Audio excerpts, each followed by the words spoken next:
নমস্কার বন্ধুরা, দেখুন নীলিমা রান্নাঘরে আজকে হবে ঘুগনি।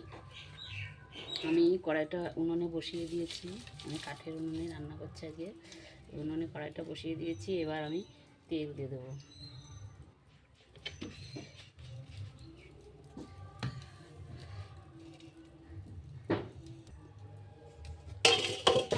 এবার আমি এই যে টুকরো টুকরো করে আলু কেটে রেখেছি, আলুগুলো ভেজে নেব।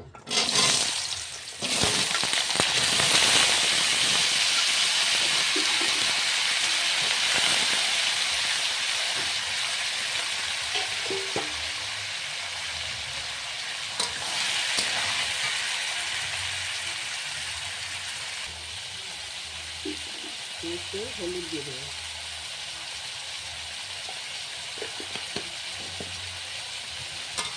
হলুদ দিয়ে আলুগুলো ভালো করে লাল লাল করে ভেজে নেব। দেখুন বন্ধুরা, আলুগুলো আমার ভাজা হয়ে গেছে, আমি তুলে নিয়েছি। এবার এই কড়াইতে আমি তেল দিয়ে দেবো।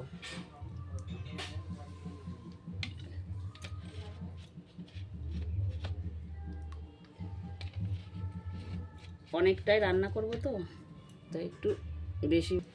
তেল আমার গরম হয়ে গেছে। আমি কটা গোটা জিরে দিয়ে দিলাম ফোড়ন, আর 4-5 শুকনো লঙ্কা আর 2-3টে তেজপাতা দিয়ে আমি ফোড়ন দিয়ে দিলাম। এবার দিয়ে দেবো তেজপাতা, পেঁয়াজ কুচি।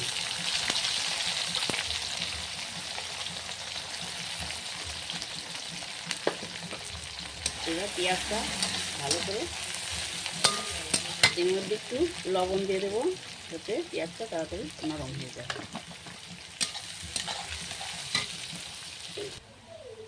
এবার আমি এই পেঁয়াজটা নরম হয়ে গেছে, দেখুন বন্ধুরা, পেঁয়াজটা আমার ভাজা ভাজাই প্রায় হয়ে গেছে। এর মধ্যে দিয়ে দেবো আমি 2 চামচ রসুন বাটা আর 3-4 চামচ মতো আদা বাটা। এবার দিয়ে দেবো টমেটো কুচি, দিয়ে দেবো কাঁচা লঙ্কা চিরা।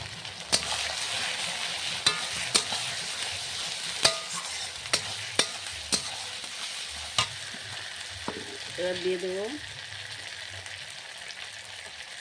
লবণ, স্বাদ মতো লবণ আর হলুদ। এবার আমি ভালো করে কষিয়ে নেব। এর মধ্যে আমি একটু জল অ্যাড করব। এবার ভালো করে কষিয়ে নেব। এবার আমি কিছু গুঁড়ো মশলা অ্যাড করব। জিরের গুঁড়ো 2 চামচ, ধনের গুঁড়ো 2 চামচ,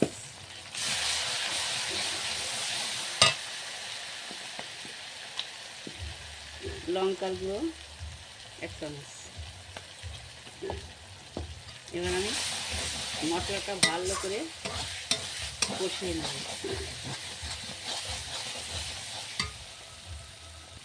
স্বাদের জন্য দিয়ে দেবো আমি একটু চিনি।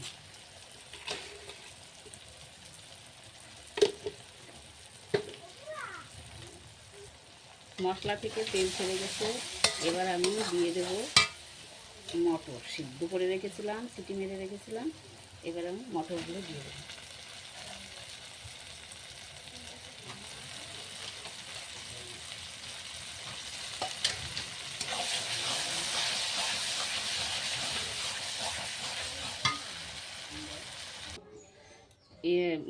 মটরগুলো আমার দেওয়া হয়ে গেছে। এবার আলুগুলো ভেজে রেখেছিলাম, আলুগুলো দিয়ে দেবো।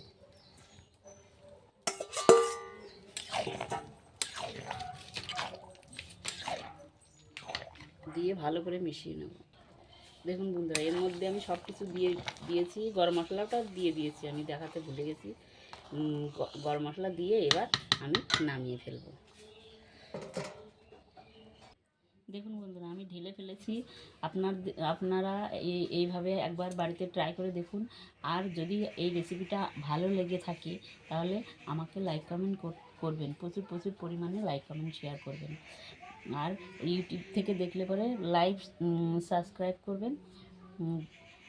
আমি আবার নতুন নতুন রেসিপি নিয়ে আপনাদের সামনে আসবো। দেখুন বন্ধুরা, দেখতে যেরকম সুন্দর, খেতেও যে না কত সুন্দর লাগবে, আপনারা একবার বাড়িতে ট্রাই করে দেখুন।